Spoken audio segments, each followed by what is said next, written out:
Nagsimula ang episode 4 kung saan ay nagising na si Zoro at nalaman niya na nasa ilalim siya ng isang balon. Ginamit niya ang alaala ni Queen na laging tumatalo sa kanya noon sa kanilang training. Ipinakitang sumuko na si Zoro dahil hindi niya matalo si Queen, ngunit sinabi nito na magiging magaling din siya pagdating ng araw, at nangako sila sa isa't isa na maging isang pinakamagaling na humawak ng espada sa buong mundo, ngunit namatay sa aksidente si Queen. At ginamit niya ang pangakong ito upang magawa niyang makaahon sa napakalalim na balon. Samantala ay hinahanap na ni Kobe ang mga pirata na nasa isla na sila Luffy at Kuro. Hindi alam ni Usopp kung ano talaga ang pakay nila Kobe na hulihin sila Luffy, kaya't sinamahan niya sa mansyon ang mga marine. Bagsak pa din si Luffy dahil sa inubos niyang soup na may lason. Nakita siya ni Nami at tinangka niyang buhatin itong, ngunit nang marinig niya na may paparating ay kaagad siyang nagtago sa cabinet ng mga kawali. Pagkatapos ay dumating sila Butchie at Sham na nagtatalo tungkol sa inilagay nilang lason sa soup ni Kaya. Tinanong sila ni Klahadore kung bakit nakabagsak sa lamesa si Luffy. Sinabi ni Butchie na inubos ni Luffy ang isang kaserolang soup na may lason. Lingid sa kanila ay narinig ni Nami ang lahat ng kanilang mga pinag-uusapan. Pagkatapos ay biglang dumating na ang mga marine. Hinanap ni Kobe ang mga kutsilyong ipinampatay na nasa kamay ni Kuro na isinumbong ni Usopp, ngunit sinabi ni Kuro na nagkaroon ng problema sa pag-iisip si Usopp mula nang mamatay ang ina nito, kaya't hindi na ito pinaniniwalaan ng mga tao. Sinabi din niya na nagsama ng pirata si Usopp kaya't ibinigay nila si Luffy na pinalabas nilang lasing at maraming kinain. Samantala ay pinupok ng kawali ni Nami si Sham kaya't narinig ni Kobe ito. Pagkatapos ay agad nagpunta si Usopp sa kwarto ni Kaya upang balaan ito sa totoong pakay ni Kuro at ang pagpatay nito kay Mary, ngunit hindi siya pinaniwalaan at sinampal siya ni Kaya at sinabing hindi ako nakikipagbiroan, ngunit nanindigan si Usopp at sinabing hindi ako aalis hanggat hindi ka siguradong ligtas.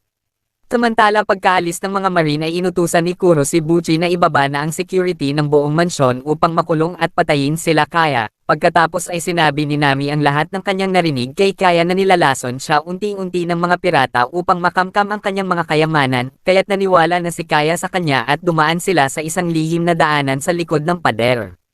Ngunit nag-uubo si Kaya kaya't narinig siya ni Kuro at sinaksak nito ng ilang beses ang pader at sinundan sila nito. Samantala ay biglang sumuka si Luffy ng napakaraming blue soap kaya't bumalik na ang kanyang malay. Sinabi niya kay Kobe na kailangan niyang bumalik dahil papatayin ni Kuro si Kaya, ngunit tinutukan siya ng baril ni Helmepo upang hindi makatakas. Pagkatapos ay biglang sinuntok ni Zoro si Helmepo at umalis na sila ni Luffy. Pagkarating nila sa mansyon ay hinanap nila si Kuro, at nang mahuli ni Kuro sila Kaya at Nami ay tiniredor ni Usopp si Kuro kaya't inatake siya nito. Samantala ay nakikipaglaban naman si Zoro kila Butchie at Sham. At nang papatayin na ni Kuro si Kaya ay biglang pinigilan siya ng humabang kamay ni Luffy. Pinaglaruan niya si Luffy sa pamamagitan ng pagkilos nito ng mabilis at hiniwa niya ito sa dibdib, ngunit ginamitan siya ng gum pistol sa pamamagitan ng ulo ni Luffy kaya tumilapon ng napakalakas si Kuro palabas ng bintana, at napabagsak na din ni Zoro si Butchie at Sham. Pagkatapos nilang matalo ang mga masasamang mga pirata ay sinabi ni Nami na kailangan nilang umalis kaagad dahil alam na ng mga marine na naroroon sila. Ngunit sinabi ni Luffy na paano tayo aalis, wala naman tayong barko, kaya't pumayag na si Kaya na ibigay na lang ng libre ang barkong gustong-gusto ni Luffy. Ipinangalan ni Luffy ito sa tapat na butler nila Kaya na si Mary bilang alaala dito. Pagkatapos ay inaya na ni Luffy si Usopp na sumakay na ng barko at sumali sa kanyang crew, ngunit hindi maiwanan ni Usopp ang kanyang kaibigan kaya't sinabi ni Kaya na kaya ko na ang sarili ko at hinalikan siya nito. Samantala ay sinabi ni Kobe kay Garp na nabigo siyang mahuli si Luffy, ngunit sinabi ni Garp na nagawa mo naman ang tama ang dapat mong gawin, at palagi akong may backup plans at iyon ay ang mapalayas ang mga pirata.